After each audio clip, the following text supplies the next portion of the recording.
大家好，我是刘毅。今天我用银耳和雪梨跟大家分享一个非常适合女性朋友们喝的养生汤，温润滋补，喝完了全身通透。喜欢的朋友赶紧试试。先把银耳用凉水浸泡40分钟，银耳用凉水泡，口感才会更加清脆。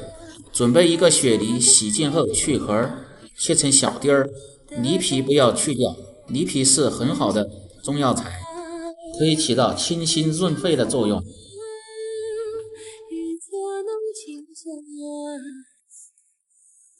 把梨丁切好，放入小盆中。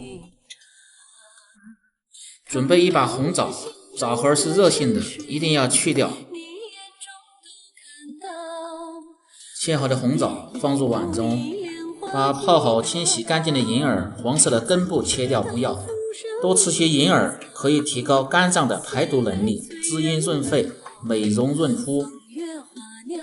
把银耳用刀切成大小均匀的小朵，把切好的银耳放入碗中备用。食材准备好后，下面开始烹饪。熬这类似的汤呢，最好是用砂锅或者是不锈钢的盆，最好不要用铁锅，铁锅容易发黑。起锅一次加入足量的开水，下入银耳、雪梨和红枣片，下入适量的冰糖，大火烧开，转小火，盖上盖子，煮20分钟。时间到了，现在银耳变得晶莹剔透，汤汁也变得非常的粘稠了。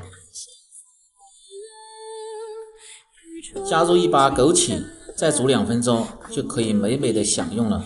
简单又好喝的养生汤就这样做好了。